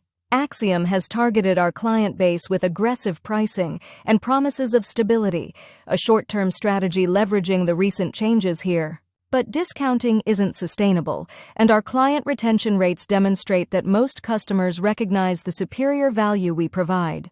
Speaking of recent changes, James interjected, "There's concern about ongoing leadership instability. The rumors of talent departures, particularly to Axiom, are troubling." And there it was. Daniel's narrative, delivered through his proxy on the board. "There's a difference between instability and transition," I replied evenly. "Yes, we've had some departures, primarily individuals closely aligned with the previous leadership, but our core engineering, sales, and operations teams remain intact and committed to our new direction." "And what exactly is that new direction?" Thomas asked, his tone challenging. "Beyond reversing your predecessor's decisions, what is your vision for Meridian's future?" The question hung in the air, a test of my leadership beyond the reactive changes I'd implemented. Eleanor's gaze was particularly intent, reminding me of our conversation. "Show the board what I saw in you." I closed my presentation and stepped away from the projector, choosing to stand directly before them without visual aids. "Meridian's future isn't about me or Daniel Mercer," I began. "It's about solving the increasingly complex security challenges our clients face in a digital world where threats evolve daily." Our vision is to become the trusted security partner that empowers organizations to operate with confidence in this environment. I outlined a 3-year strategy focused on evolving our platform into an adaptive security ecosystem, expanding into adjacent markets, and building a customer success model that would create long-term partnerships rather than transactional relationships. This isn't a reactive vision that simply undoes past mistakes, I emphasized. It's a forward-looking strategy built on Meridian's core strengths and market opportunities. The changes we've made so far were necessary course corrections to position us for this future. As I concluded, a palpable shift had occurred in the room. The board members were engaged, several taking notes, others nodding thoughtfully. Thomas spoke first after a moment of silence. "That's a compelling vision, Ms. Parker. The question remains whether you're the right person to execute it." I met his gaze steadily. "I understand your doubts. I came to leadership through unusual circumstances, and yes, personal factors were involved in my decision to acquire control of Meridian. But I ask you to judge me on results, not narratives. In 6 weeks, we've stabilized client relationships, accelerated product development, improved operational metrics, and articulated a clear strategic direction. These aren't the actions of someone pursuing a personal vendetta. They're the actions of a leader committed to Meridian's success." Eleanor spoke for the first time. "Alexandra, the board has received information suggesting TELUS Systems is considering terminating their relationship with Meridian. As our largest client, this would be a significant blow. Can you address this?" "So they already knew about TELUS?" I took a deep breath. "TELUS has initiated a vendor review, which is concerning but not unusual for a client of their size. I've personally spoken with their CIO this morning and will be meeting with their executive team next week. We've been transparent about our transition and our commitment to their success." "And if they leave?" James pressed. "It would impact our financial projections, certainly. But we've modeled that scenario and developed contingency plans to manage the potential revenue gap while accelerating new client acquisition." The questioning continued for another hour, covering everything from financial projections to hiring plans to competitive positioning. By the time Thomas finally called for a break, I was mentally exhausted, but felt I'd addressed their concerns as effectively as possible. "We'll deliberate privately," Thomas informed me. "Please wait outside." In the hallway, I paced nervously, replaying moments from the presentation, questioning whether I'd been persuasive enough. After what felt like an eternity but was probably only 20 minutes, the door opened and Eleanor emerged. "They're ready for you," she said, her expression giving nothing away. I re-entered the boardroom, where Thomas gestured for me to take a seat. "Ms. Parker, the board has discussed your presentation and the overall direction of Meridian under your leadership. While we continue to have some concerns about the unusual circumstances of your appointment, we acknowledge the progress you've made in stabilizing the company during a challenging transition." Relief began to wash over me, but his next words stopped it cold. "However, we believe additional oversight is appropriate given the ongoing competitive pressures and financial constraints. Therefore, we're establishing an executive committee of the board that will meet weekly with you to review operations and strategic decisions." It was a vote of partial confidence at best, allowing me to continue as CEO but under significantly increased scrutiny. "I understand," I said, keeping my voice steady. "Who will serve on this committee?" "Myself, James Wilson, and Eleanor as Wentworth Capital's representative." James Wilson, Daniel's ally. This wasn't just oversight, it was potential interference. "When does this arrangement take effect?" I asked. "Immediately. The committee will meet with you every Friday beginning this week." Thomas gathered his papers, signaling the end of the discussion. "We expect comprehensive updates on the TELUS situation and the security platform launch at our first meeting." As the board members filed out, Eleanor lingered behind. "It could have been worse," she said quietly once we were alone. "There was serious discussion of appointing a co-CEO to provide experienced leadership alongside you." "James Wilson's idea, I assume?" She nodded. "He pushed hard for more dramatic intervention. This committee was the compromise I could negotiate." "Thank you," I said, meaning it despite my disappointment, "for believing in me enough to fight for that compromise. You earned it with your presentation today. That vision for Meridian's future? That's what I invested in." She gathered her things. "But Alexandra, understand what this means? You're on probation with the board. One significant misstep, Losing TELUS, missing the platform launch date, any major setback, and James will push again for more drastic measures. And next time, I may not be able to stop him. After she left, I remained in the boardroom alone, absorbing the reality of my situation. I'd survived the board meeting, but just barely. Daniel's influence continued to cast a long shadow through his allies and the doubts he'd planted. The path forward had narrowed considerably, with far less room for error than I'd hoped. My phone buzzed with a text from Jamie. "How did it go?" I typed back, "Still CEO. New board oversight committee. Details when I return." Then, before I could stop myself, I sent another message to a different number, the one that had texted me after the Westlake win. "Still here, Daniel. Still fighting. Still winning." It was petty, perhaps even unwise, but in that moment of vulnerability, I needed to reassert my determination, even if only to myself. His response came almost immediately. "Enjoy your win while you can. Board committees are the first step toward replacement. Just ask the last 3 CEOs I've watched fall." I put my phone away without responding further, refusing to be drawn into his mind games. He was right about one thing, though. This arrangement with the board did make me more vulnerable. I would need to be flawless in execution, especially with the TELUS situation and the platform launch. As I walked back to my office, determination hardened within me. The board might be watching my every move, Daniel might be actively working to undermine me, and the company might still be in a precarious position. But I hadn't come this far to fail now. If anything, these obstacles only strengthened my resolve. The next phase wouldn't be about proving Daniel wrong anymore. It would be about proving myself right. The executive committee wasted no time asserting its oversight role. By the end of the week, James Wilson had requested detailed reports on everything from marketing expenditures to engineering timelines. Each request came with an implicit message: prove yourself worthy of the trust we've reluctantly extended. Meanwhile, the TELUS situation demanded immediate attention. Their vendor review process had been accelerated, with a decision expected within 3 weeks rather than the usual months-long evaluation. Daniel's influence was evident. Their new CTO had previously worked with him at another company and was clearly predisposed to question Meridian's stability. "It's a stacked deck," Marcus confirmed after an initial meeting with the TELUS team. "They're going through the motions of a fair evaluation, but I'm getting strong signals they're leaning toward Axiom." "Then we need to change the game," I decided. "If they're evaluating based on criteria that favor Axiom, we need to introduce new criteria that play to our strengths." We developed a bold proposal.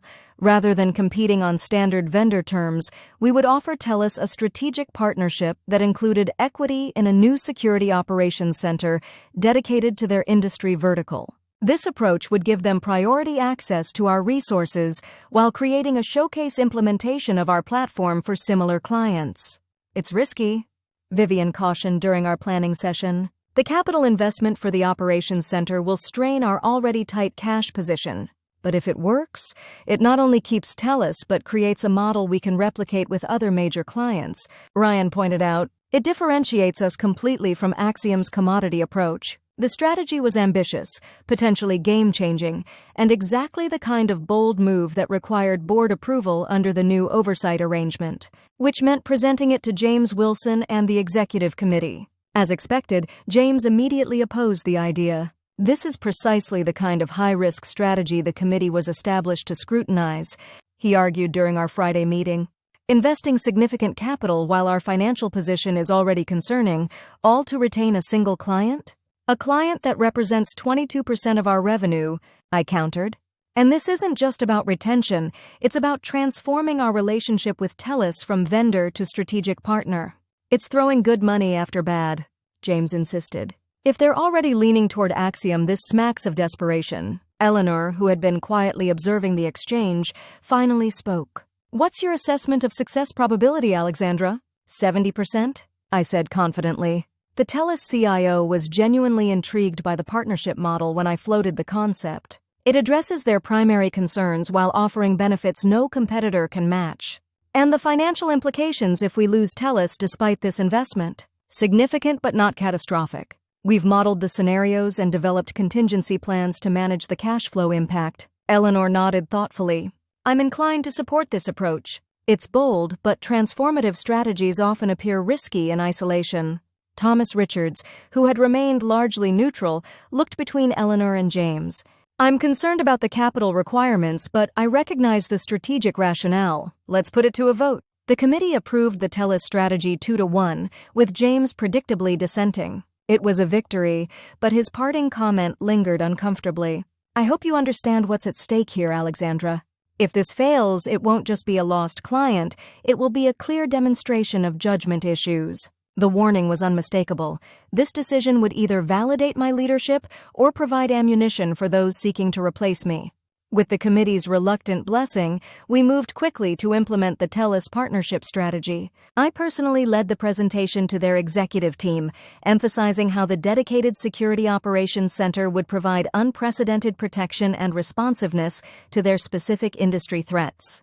Their CTO remained skeptical, but their CEO showed genuine interest in the partnership model.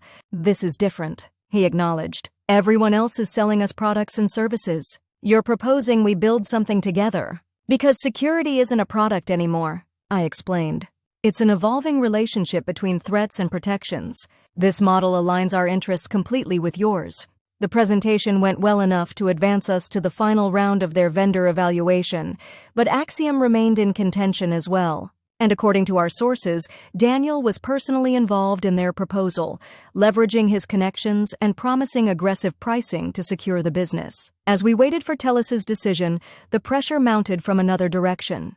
The security platform launch, scheduled for the following week, encountered a serious technical issue during final testing. Ryan brought the news late one evening, looking exhausted and defeated. We've discovered a vulnerability in the authentication protocol, he explained. It's not critical, but it could allow certain types of credential theft under specific circumstances. Can it be fixed before launch? I asked, already knowing the answer from his expression. Not properly tested and validated. We're looking at a 2-week delay minimum. The timing couldn't have been worse. The platform launch was a cornerstone of my presentation to the board, a tangible demonstration of Meridian's renewed innovation capabilities. Delaying it would not only disappoint waiting clients but provide more ammunition for those questioning my leadership. What happens if we launch anyway and patch it after? I asked, hating myself for even considering it. Ryan looked surprised by the question. Technically possible, but risky. If anyone discovered and exploited the vulnerability before we patched it, the implications hung in the air. A security company launching a product with known security flaws would be devastating to our reputation. Yet delaying would fuel the narrative of instability and missed promises.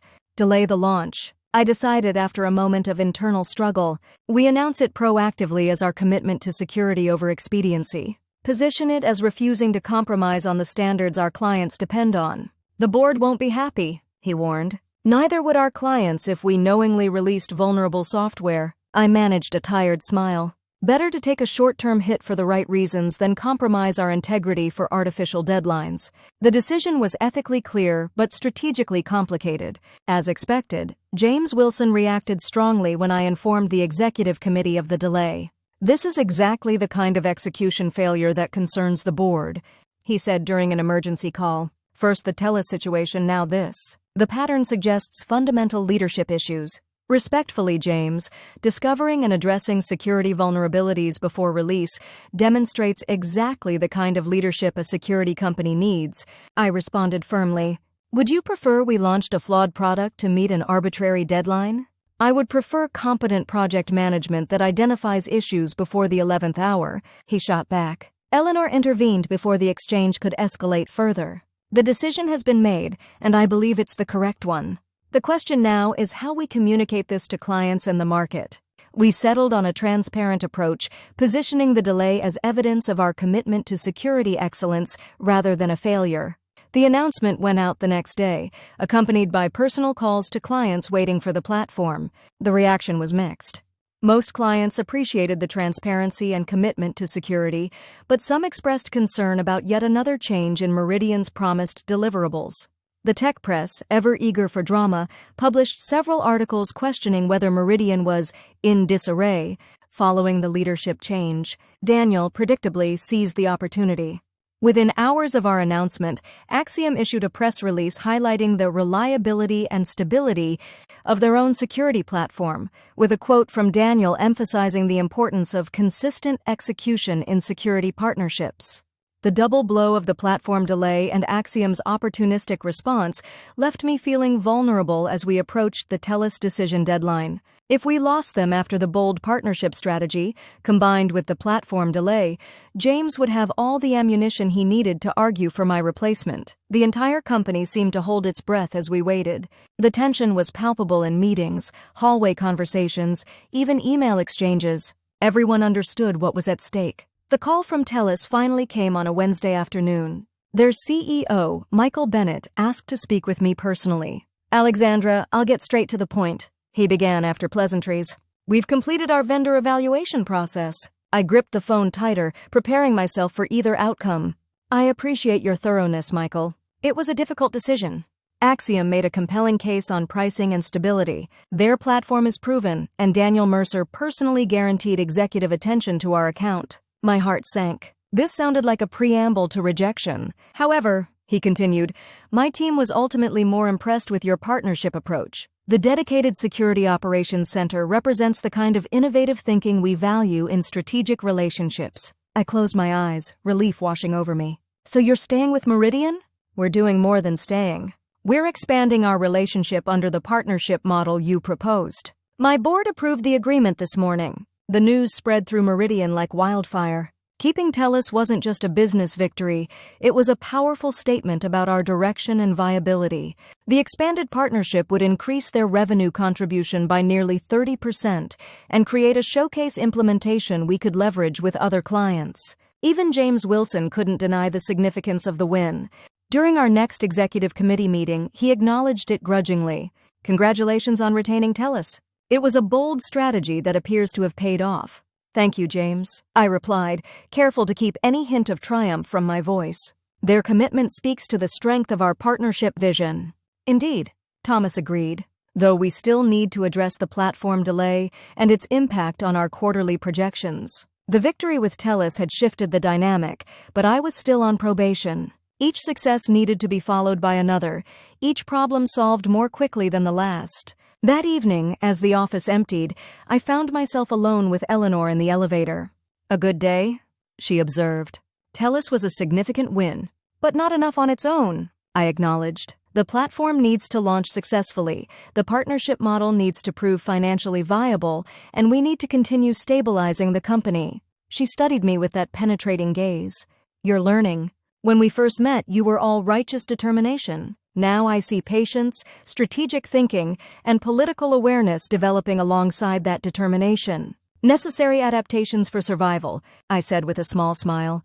"For more than survival, Alexandra. For leadership." The elevator reached the lobby, and she stepped out. "Daniel called me yesterday." I froze. What did he want? To suggest that Wentworth Capital might be interested in examining investment opportunities at Axiom. He implied our backing of your leadership was becoming a liability rather than an asset. Cold anger washed over me. "And your response?" "That Wentworth Capital makes investment decisions based on data and potential, not personal vendettas. And that the data currently suggests we backed the right leader at Meridian." As she walked away, I felt something shift inside me, a crystallization of purpose that went beyond proving Daniel wrong or even saving Meridian. I was becoming the leader I had always had the potential to be, forged in the crucible of this extraordinary challenge. My phone buzzed with a text from Catherine. "Heard about TELUS. Champagne tonight to celebrate?" I smiled and typed back, "Rain check. Too much work still to do." And there was.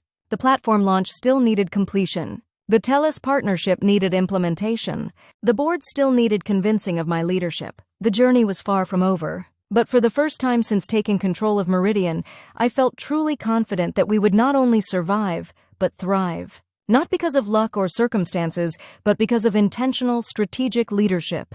My leadership. Daniel had meant to destroy me by demoting me. Instead, he had inadvertently created the opportunity for me to discover my full potential, a potential I might never have realized otherwise. The irony wasn't lost on me. In his attempt to diminish me, he had ultimately empowered me to become something greater than I had imagined possible.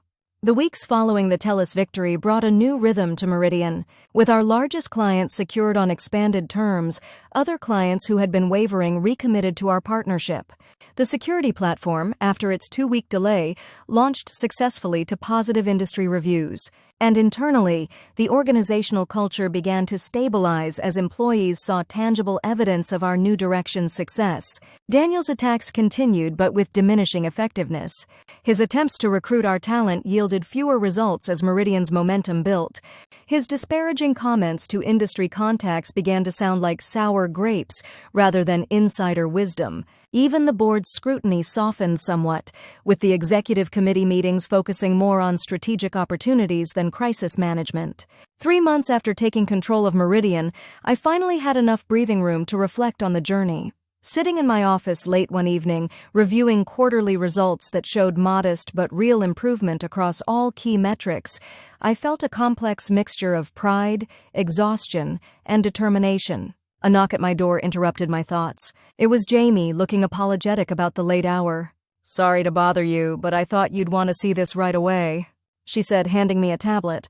It was an industry news site with the headline, "Axiom Technologies Faces Class Action Lawsuit Over Security Platform Vulnerabilities." I scanned the article quickly. Axiom's flagship product, the one Daniel had been positioning as superior to our delayed platform, had apparently contained serious vulnerabilities that exposed client data. Worse, internal emails revealed the company had known about the issues for weeks before a breach forced disclosure. "When did this break?" I asked. "About an hour ago. It's spreading fast across industry channels." I leaned back, processing the implications. This was a devastating blow to Axiom's reputation in the security space, where trust was everything, and by extension, to Daniel's credibility as their newly appointed Chief Strategy Officer. "Should we issue a statement?" Jamie asked. "Perhaps highlighting our decision to delay our own platform launch to address vulnerabilities." The opportunity to score points against Daniel was tempting. A statement contrasting our ethical choice with Axiom's failure would write itself. But something held me back, a recognition that true leadership required rising above such impulses. "No statement," I decided. "We don't need to capitalize on a competitor's mistake to validate our approach. Let's focus on our clients and our progress." Jamie nodded, a hint of respect in her expression. "That's probably wise. Taking the high road distinguishes us more than any statement could." After she left, I sat with the news, acknowledging the vindication it brought but refusing to indulge in schadenfreude. Daniel's decision to launch a flawed security product revealed more about his character than any argument I could make. His prioritization of appearances over substance, of expediency over integrity, had finally caught up with him. My phone rang. "Eleanor." "I assume you've seen the Axiom news," she said when I answered. "Just now? It's unfortunate for their clients." "Indeed, but potentially fortunate for Meridian's competitive position." She paused. "The board is impressed with your quarterly results, by the way." James Wilson even acknowledged the progress, albeit reluctantly. "High praise indeed," I said with a small laugh. "More significant than you might think. James has been Daniel's strongest advocate on the board, but even he can't argue with the numbers, or with the contrast between your platform launch decision and Axiom's current situation." "Has Daniel reached out to you again?" I couldn't help asking. "Not directly, but I hear through industry channels that Axiom is quietly looking for a scapegoat for the security failures." Her tone turned wry. Apparently, being Chief Strategy Officer carries significant visibility, but limited accountability protection. After we hung up, I found myself staring at Daniel's contact in my phone. The petty part of me wanted to send him a message, something that would twist the knife as he faced his own professional crisis. But I recognized that impulse for what it was, the lingering shadow of the bitter, vengeful mindset that had initially driven me to buy Meridian. Instead, I deleted his contact entirely. Daniel Mercer no longer needed to occupy any space in my thoughts or plans. Meridian's future, and my own, lay in what we built, not in settling old scores. The next morning brought news that confirmed Eleanor's prediction. Axiom announced a leadership restructuring in response to the security incident, with Daniel Mercer stepping down to pursue other opportunities. Just months after joining the company, the industry blogs were merciless, with several noting the irony of Daniel's rapid fall after his high-profile criticisms of Meridian's stability. One particularly pointed analysis connected the dots explicitly. After being ousted from Meridian Technologies by Alexandra Parker, the executive he demoted before she acquired the company, Mercer's brief tenure at Axiom ends in controversy. This latest development suggests Parker's leadership instincts may have been vindicated on multiple fronts. I resisted the urge to share these articles with the staff or the board. Instead, I focused our team on finalizing the TELUS Security Operations Center and developing our growth strategy for the coming year. The past was precisely that, past. Our energy belonged to the future. That focus paid dividends. By the 6-month mark of my leadership, Meridian had not only stabilized, but begun to grow again. The TELUS partnership model proved so successful that we implemented similar arrangements with 2 additional major clients. Our security platform gained market share steadily, with industry analysts praising its innovative approach to emerging threats. Most gratifying was the change in our internal culture. The fear and uncertainty that had characterized the early days after the takeover gave way to confidence and creativity. People who had been hesitant to express ideas under Daniel's leadership now contributed actively to our innovation pipeline. The engineering team, freed from constant directional changes, delivered quality work with renewed enthusiasm. Even the board's oversight relaxed significantly. The executive committee meetings became monthly rather than weekly, focused on strategic opportunities rather than crisis management. James Wilson, while never becoming a true ally, at least moved from active skepticism to grudging respect.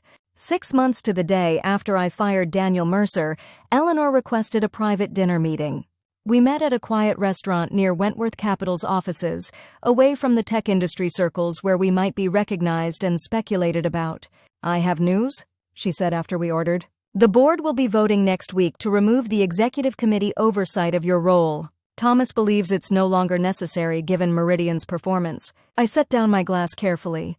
Even James agreed? James understands political reality.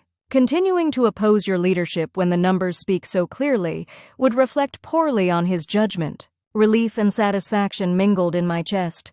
"Thank you for your support through all of this, Eleanor. I know Wentworth took a risk backing me, a calculated risk that has paid off exceptionally well." She studied me with that perceptive gaze. "You've changed, Alexandra. When we first met, you were driven primarily by the need to prove Daniel wrong, to reclaim what was taken from you. And now? Now you lead with purpose rather than reaction. Your decisions reflect long-term vision rather than immediate vindication. It's been remarkable to watch that evolution." Her words resonated with my own reflections of recent weeks. The journey had indeed transformed me in ways I hadn't anticipated. What began as a mission of personal justice had evolved into genuine leadership purpose. "I've been thinking about Daniel," I admitted, not in the way I used to, constantly aware of his moves, responding to his attacks, but more philosophically. Eleanor raised an eyebrow, intrigued. "In what sense?" "I've realized that while what he did to me was unquestionably wrong, his actions ultimately led me to discover capabilities I might never have recognized otherwise. Without that crucible experience, I might have continued as a successful operations director, but never discovered my potential as a CEO. That's a surprisingly generous perspective." I shook my head. "Not generous, pragmatic. Holding on to resentment takes energy away from building something meaningful. And what we're building at Meridian matters more than old grievances." Eleanor smiled, a genuine warm expression I'd rarely seen from her. That realization marks the final transition from revenge to leadership. "Congratulations, Alexandra. You've truly earned your position." Later that night, as I drove home from the dinner, I passed the building where Meridian had first hired me 7 years earlier. So much had changed since then. The company, the industry, and most profoundly, myself. I thought about the woman I'd been when Daniel first demoted me, shocked, hurt, angry, determined to prove him wrong. That determination had fueled an impossible plan to buy the company and fire him. At the time, it had felt like the ultimate revenge. But the true victory wasn't firing Daniel or watching his subsequent downfall. It was discovering that I was capable of so much more than either of us had imagined. It was building something lasting and meaningful from the ashes of that professional humiliation. Daniel had demoted me, thinking it would diminish me. Instead, it had ultimately elevated me beyond anything I could have achieved by simply maintaining the status quo.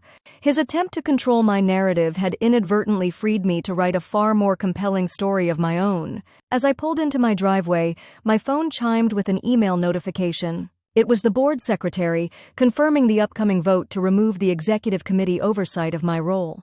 The subject line read simply, "CEO status. Confirmation of full authority." I smiled at the formal language that represented such a personal journey. Full authority. After 6 months of proving myself day after day, decision after decision, challenge after challenge, the board was finally acknowledging what I had known all along. I belonged in this role. Not because I had bought controlling interest in the company, but because I had earned the right to lead it. Tomorrow would bring new challenges. Meridian still had competitors, market forces, and technological evolutions to navigate. My leadership would continue to be tested in ways I couldn't yet imagine. But tonight, I allowed myself a moment of profound satisfaction. Not the sharp, vindictive satisfaction I'd initially sought, but something deeper and more sustaining. The quiet confidence of knowing I had transformed an act meant to diminish me into the catalyst for my greatest growth. Daniel had demoted me for refusing his advances. I had bought the company and fired him. But the true revenge was becoming the leader I was always meant to be.